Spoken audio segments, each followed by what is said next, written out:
Chères téléspectatrices, chers téléspectateurs, bonjour. Très heureux de vous retrouver dans votre émission Ilm wa Hadara, Sciences et Civilisation. Aujourd'hui, dans ce pays agricole, nous allons parler d'agriculture. Mon invité, c'est Rachid Serraj, bonjour. Bonjour. Bonjour. Très heureux Salut. de vous avoir parmi nous aujourd'hui. Tout le plaisir est pour moi. Merci. Nous sommes collègues à l'université Mohamed VI, Évidemment. pas dans le même domaine. Vous êtes dans le domaine de l'agriculture depuis longtemps. Avant que l'on puisse préciser ce que vous faites dans ce domaine et nous intéresser à vos recherches, d'abord prendre connaissance de votre itinéraire. Vous avez grandi dans quelle ville, c'est Rachid Serraj? Je suis né et j'ai grandi à Meknes. D'accord.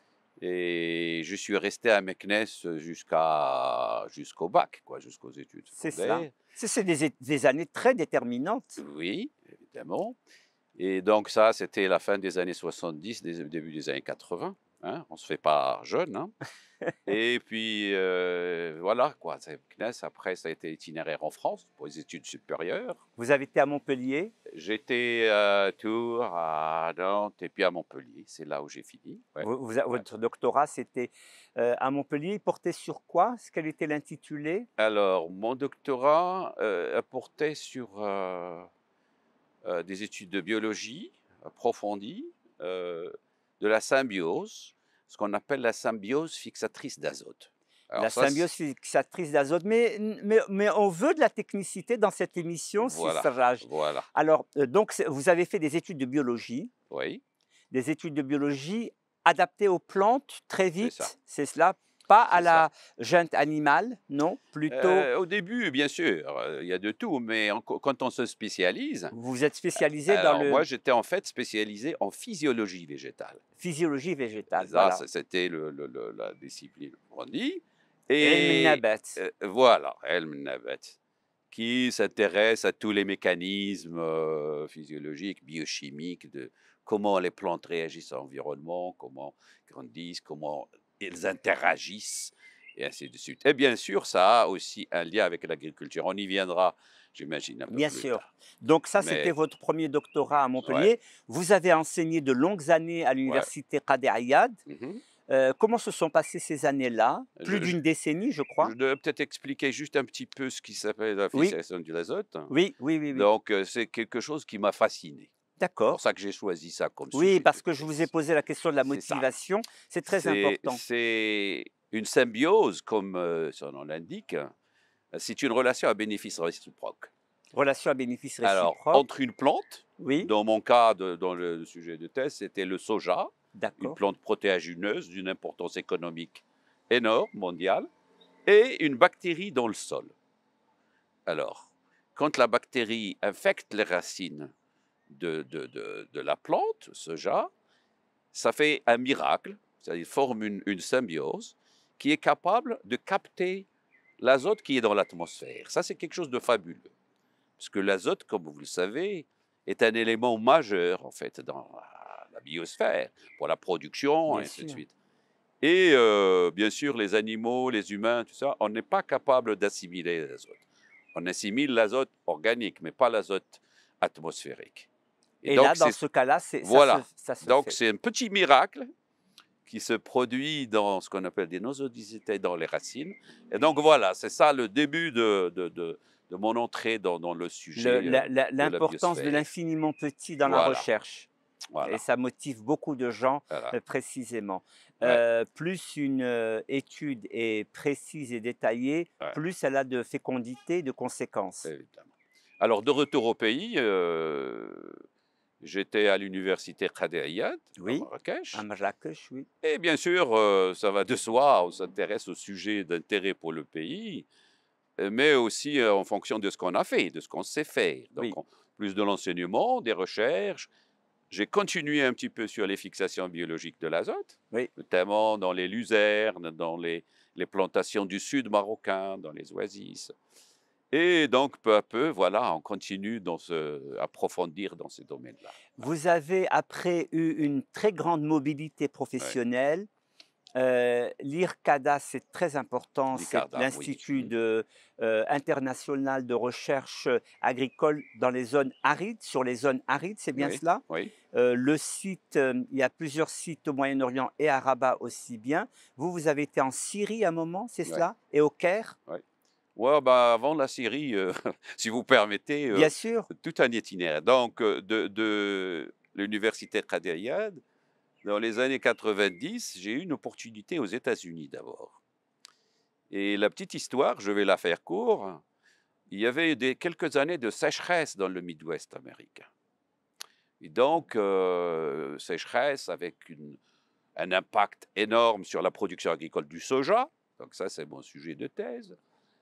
Et donc, j'étais invité, en quelque sorte, à l'Université de Floride et le département d'agriculture américain pour faire des recherches sur les mécanismes de résistance de la production de soja à la sécheresse.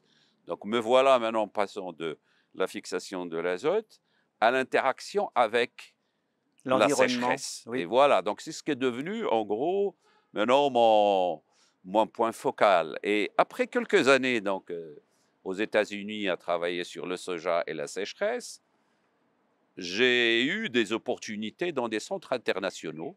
Donc, avant l'ICARDA, il y avait d'abord l'ICRISAT en Inde, Oui. qui est similaire, hein. Ce sont les instituts qu'on appelle du CIJAR. C'est des instituts internationaux de recherche qui ont été conçus dans les années 60-70 pour remédier aux effets de sécurité alimentaire mondiale. Et donc voilà, en Inde, travail focalisé sur les problèmes de production dans les zones tropicales semi-arides, donc sécheresse et tout ce qui va avec. Et de là, j'ai eu une petite période aux Nations Unies, à l'Agence internationale d'énergie atomique. Oui. Donc, tout ce qui Lié, est. alors justement, quand on voit dans votre parcours Ouais, ce passage par l'Agence de l'énergie atomique, on ne fait pas directement ouais, le lien avec l'agriculture et ouais, l'agriculture, ouais, la FAO, l'Organisation mondiale de la ouais, sécurité alimentaire et de ouais, l'agriculture. ouais. Oui, enfin, le détail ici, c'est qu'il y a un programme qui a été conçu depuis plusieurs années, peut-être quelques décades, entre l'Organisation mondiale de l'agriculture et de l'alimentation, la FAO, et l'AIEA, l'Agence internationale. Un programme qui s'intéresse à toutes les applications scientifiques et techniques du nucléaire et des techniques atomiques en agriculture. D'accord. Donc, ils ont un programme qui cherche, par exemple, dans la stérilité des insectes, dans le sol, dans les plantes, toutes les applications des techniques nucléaires et radioactives et isotopiques. Voilà, donc c'est ça un peu le programme. En travaillant avec les pays, selon les besoins des pays, alors on a des applications dans la désertification, dans la production agricole, dans plusieurs domaines, dans la production animale, et ainsi de suite. Et donc après ça, ensuite, j'ai eu une période dans un autre centre international, cette fois sur le riz, D'accord. en Asie. Alors, vous connaissez l'importance Oui. de la production du riz hein, en Asie et Il dans le fallait monde. aussi là tester la résistance Voilà. du riz. Et mon programme, Résistance à quoi dans ce cas-là? à la sécheresse. Toujours à la Le sécheresse. riz est une plante qui demande beaucoup d'eau, de soi, ça pousse dans l'eau en gros. Oui. Et donc, j'ai eu quelques années, 5-6 ans aux Philippines, un programme focalisé sur les effets de la sécheresse sur le riz. Et après ça, donc, il y a eu l'ICARDA, donc Oui. l'Institut international de recherche. Ça, c'est beaucoup plus proche de nous, c'est en Syrie, mais ça s'intéresse à toute la région Afrique du Nord et Asie de l'Ouest. Oui. Et là, j'ai dirigé un programme, parce que ils sont donc, j'ai dirigé un programme qui s'intéresse à tout ce qui est diversification, intensification de l'agriculture dans les zones arides. Aride. Voilà. Est-ce que les sécheresses que vous avez étudiées, Mhm, la sécheresse aux États-Unis, je crois que c'était dans la région de la Floride, mhm. la Sud-ouest. sécheresse en Inde, la sécheresse au Moyen-Orient et bien Ouais, sûr la ouais. sécheresse au Maroc, est-ce que ce sont des sécheresses différentes ou elles ont surtout des formes de ressemblance? Bah, la ressemblance, le point commun à toutes ces sécheresses, c'est le manque d'eau. Bien sûr. Et comme vous le savez, l'eau, c'est le début de toute la biologie. Pas de vie sans eau. Donc, c'est le point commun. Mais maintenant, les scénarios sont très différents. On appelle ça globalement une sécheresse, mais Voilà. Si on chaque rentre dans le détail, c'est des sécheresses différentes. très différente. Ça dépend du contexte, ça dépend des plantes, ça dépend des régions. Et donc, pour ça, justement, l'ICARDA ou l'ICRISAT, tous ces centres de recherche, l'objectif principal, c'était ça. C'était Contextualisé. aller dans le détail et voir comment on peut remédier à tous ces types différents de sécheresse. En fait, il n'y en a pas qu'une. Il n'y en a pas qu'une. Et en fait, si vous revenez au Maroc, vous allez voir, les sécheresses ne se ressemblent pas. Oui. Chaque Selon année, les régions. selon la période, selon l'intensité, selon le contexte régional. Le Donc, type de culture. voilà. Et donc, tout ça, ça va donner des scénarios très différents et aussi des stratégies de réponse qui seront différentes. Alors, on Ouais. parle de plus en plus aujourd'hui des pratiques innovantes Mhm. en agriculture. Oui. Compte tenu de votre travail, je signale qu'il y a Mhm. vous avez écrit plus de 130 articles référencés dans des revues à comité de lecture. Quelle est la part des pratiques innovantes dans des contextes si difficiles de sécheresse? Euh, L'important dans tout ce qui est recherche, c'est, comme on a dit, le contexte, c'est répondre à des problématiques Locales. locales. Alors, bien sûr, il y a eu des évolutions significatives dans la science, il vient de ça, avec les années 2000, par exemple, tous les apports de la biologie moléculaire. Oui, Maintenant, nous sommes capables d'identifier non seulement les mécanismes, mais on arrive aux gènes, oui. régulateurs de toutes ces voilà. Donc, bien sûr, ça offre des solutions. L'agronomie elle-même, qui est en fait la science de toute la complexité qui entoure la production des plantes et la production agricole en général, évolue en même temps. Alors maintenant aussi, on a tous ces nouveaux outils de ce qu'on appelle l'agritech, hein, l'innovation. On peut utiliser les sensors, on peut utiliser les drones, on peut utiliser les satellites. Et donc, toute cette science, elle avance. Et bien sûr, elle a un impact sur toutes ces recherches qu'on fait. Alors précisément, Voilà. dans ces pratiques alors il y a d'un côté, comme vous dites, aussi bien les technologies, Mm. les biotechnologies, Mhm. la connaissance de plus en plus des génomes, hem, et des gènes, mais il y a aussi, face à cette avancée technologique, le souci environnemental, Mhm. Bien sûr, l'écologie, si je puis dire. Et oui. alors comment adapte-t-on ou concilie-t-on, comment fait-on la conciliation entre l'importance de toujours avancer dans ces biotechnologies et le souci environnemental, écologique? Comment se fait l'équilibre? Alors, il y a plusieurs termes pour définir ça. Vous avez parlé d'agroécologie, on peut parler d'agriculture durable, durabilité, sustainable agriculture. Donc les termes sont très multiples. Mais au fond, la question est ce que vous venez de dire, c'est comment, bien sûr, intensifier la production en ayant un minimum d'effet sur l'environnement. Et pourquoi? Parce que ça, je pense que le point d'intérêt, quand j'ai mentionné les centres du Suger, ils ont accompagné dans les années 60-70 ce qu'on a appelé le Green Revolution, la révolution verte. Elle Révolution, consiste en quoi? eh ben, ça a consisté à multiplier et faire croître la production Oui, agricole, notamment en Inde, en Chine, en Asie, ce qui a en fait évité les famines. Parce qu'au début des années 60, tout le monde prédisait qu'il allait y avoir, avec la croissance démographique qui était galopante, si on n'avait rien fait, on aurait sans doute eu des scénarios catastrophes de famine. Alors, tout cet effort de ce qu'on appelle la Green Revolution a rendu possible toute cette une production à grande échelle. production à grande échelle. Mais par contre, il y a eu, il y a des critiques. Ben oui, parce euh, qu'on dit ça voilà. détériore aussi. Alors maintenant, on essaye de développer une révolution 2.0 en quelque sorte, de dire comment on peut prendre leçon du passé et essayer d'intensifier cette fois, mais en ayant le minimum d'impact sur l'environnement.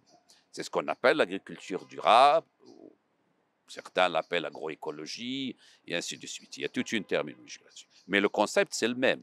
Alors, comment se fait-il qu'avec toutes ces techniques et tout ce souci, on continue par moments à avoir des cultures si peu adaptées à la sécheresse dans des pays comme le Maroc, où on cite souvent, je ne sais pas, la pastèque, la tomate, les agrumes qui demandent beaucoup, beaucoup d'eau, alors même que l'on sait que nous sommes classés parmi les 20 pays les plus vulnérables en sécheresse à travers le monde. C'est quand même pas seulement une alerte, mais une alarme, notre rapport à l'eau et par conséquent au type d'agriculture adaptable à la sécheresse. Effectivement, ça, vous touchez à un point crucial, non seulement pour le Maroc, mais beaucoup de pays africains, la question d'eau et comment on peut gérer. Alors, c'est une question de stratégie long terme. Lorsqu'on parle de durabilité, normalement, il faut planifier sur le long terme. Il ne s'agit pas de voir ou de viser un intérêt économique à court terme. C'est ce qui se passe dans les cas que vous avez cités sur des cultures consommatrices d'eau. Il peut y avoir un retour sur investissement dans le court terme. C'est ce qui a été le cas de la pastèque ou de l'avocat ou de ceci-là. Mais à long terme, on finit par payer le prix ailleurs. Donc, il s'agit de prendre conscience de ça. Et nous avons dans ce pays toute l'expertise qu'il faut. Oui. Mais c'est une question, encore une fois, de vision long terme. De planification. Et de planification. Alors, pour vous donner l'exemple, à l'université Mohamed VI Polytechnique, où nous travaillons ensemble, et nous avons bâti une stratégie ensemble avec plusieurs laboratoires, disciplines. Il y a les chercheurs qui travaillent sur le sol, qui travaillent sur les plantes, qui travaillent sur le climat, qui travaillent sur l'eau. Et on a développé une stratégie intégrée. D'accord. Il ne s'agit plus de voir une compartimentation de la science, une stratégie intégrée qui vise, en fait, ce qu'on vient de dire, à intensifier, par exemple, non seulement au Maroc, mais aussi en Afrique, mais d'une manière durable. D'accord. Donc, en prenant en compte la productivité, en prenant en compte les conditions socio-économiques, qu'on a parfois tendance à oublier, les gens qui profitent de ce qu'on fait. Parce qu'en fait, l'agriculture, comme vous le savez, à majorité, c'est 80% de petits producteurs. Merci de le signaler parce que dans vos travaux, vous vous êtes beaucoup intéressé aux petits fermiers. C'est ça. En fait, ma dernière responsabilité avec la FAO, j'étais responsable d'un programme régional sur la petite agriculture paysanne et familiale. On a tendance des fois à la négliger. Mais c'est la plus importante en termes de productivité, en termes de capital humain mobilisé. C'est ça. Alors justement, comment s'adresser à ces petits fermiers pour pouvoir généraliser les pratiques innovantes et combattre parfois des pratiques inertielles ou routinières qui sont dommageables pour le sol? Il y a plusieurs, encore une fois, programmes. On ne peut pas aller vraiment dans le détail par manque de temps, mais en gros, l'agriculture est intimement liée au développement rural. Donc on ne peut pas isoler, ce n'est pas une question d'entreprise agricole, c'est une question de société rurale. Et donc il faut s'intéresser au problème dans sa complexité, ce qui vise parfois à travailler avec tous les constituants de la société rurale, travailler avec les femmes, le rôle des femmes dans la production, mais aussi dans toutes les sociétés rurales, le rôle des jeunes. Quel avenir pour l'agriculture et les jeunes lorsque les jeunes ne se désintéressent, par exemple, à l'agriculture? Ce qui se passe au Maroc. Quelles formes d'accompagnement sont menées en ce moment dans notre pays à ce sujet? Je vais parler peut-être de l'UM6P, de l'Université Mohamed VI. Oui. On est, je pense, auparavant, sur cette question-là, en particulier du rôle de la jeunesse dans l'innovation. Oui. Et pas seulement dans l'agriculture, mais dans plusieurs domaines. Oui. Et comme on vient de dire, on essaye de saisir toutes ces opportunités qui sont offertes par les nouvelles technologies, les sciences, pour ouvrir ce chemin de l'innovation qui permettrait en fait d'intégrer les jeunes dans les chaînes de valeur agricole et essayer de dynamiser leur rôle dans tout ce qui est production, mais aussi dans le développement rural. Parce que ma question, je la Ouais. précise, comment Ouais. combler le fossé Ouais. entre le chercheur Mhm. qui travaille à l'université et le fermier qui pratique l'agriculture? Comment combler ce fossé qui est très important? Oui. Comment faire arriver la recherche sur Ouais. le terrain même du fermier? Oui, c'est une question cruciale. Et en fait, traditionnellement, Oui, c'était ce qu'on disait le rôle de la vulgarisation agricole, ou ce qu'on appelle en anglais extension services, les irshad al-filah. Elle a eu ses jours de gloire dans le d'accord. passé, Pourquoi ça ne marche plus? mais malheureusement, la plupart de ces programmes, pour multiples raisons, qu'on ne va pas tous analyser, nous avons la chance à l'UM6P, encore une fois, avec le groupe OCP, parce qu'on travaille Oui, en lien avec le l'Office groupe OCP, chérifien des d'avoir phosphates, un programme qui est l'un des programmes les plus novateurs dans ce domaine. Ça d'accord. s'appelle le programme Al-Moutmir, Oui, et qui fait exactement ce que vous venez de dire, qui est en contact direct avec les paysans, mais qui a aussi un lien avec la science. Al-Moutmir, maintenant, fait partie de notre collège d'agriculture à l'UM6P, et donc ceci permet de faire le lien entre la recherche scientifique, le sien, et les besoins de l'agriculture et le paysan, la vulgarisation. Alors, et maintenant, avec toutes les technologies du digital, oui, on essaye de passer aussi à l'échelle d'après. Maintenant, les outils du digital permettent en fait permettent de combler aussi ce gap. Et on essaye maintenant aussi de développer une vision long terme de comment rendre ça à l'échelle, prendre ça à l'échelle au niveau du continent africain. Donc, que ce soit aussi bénéfique non seulement pour le Maroc, mais pour tout le continent. alors justement, dans dans ce rapport du chercheur à l'agriculteur, Ouais. ce n'est pas une science simplement qui descend, à l'agriculteur. Il faut que l'agriculteur aussi, se sente impliqué. Ça, c'est le premier point sur lequel vous avez répondu. Mais il y a aussi un enseignement dans l'autre sens, c'est-à-dire Bien que le sûr. chercheur apprend de l'agriculteur et il me semble, mais vous allez peut-être me contredire, qu'il n'y a pas assez de valorisation des savoirs locaux qui sont multiséculaires, déposés et transmis de famille en famille chez les agriculteurs, qui puissent remonter au niveau du chercheur. Je vous donne une comparaison. Les très bons médecins disent ils apprennent de leurs patients. Ouais. Alors, précisément, les chercheurs, est-ce ils ont cette disposition mentale de se dire: «Je vais apprendre de l'agriculteur»? Je dirais certains, les chercheurs. Ah, Mais vous avez tout à fait il y raison. a des résistances. C'est un point essentiel.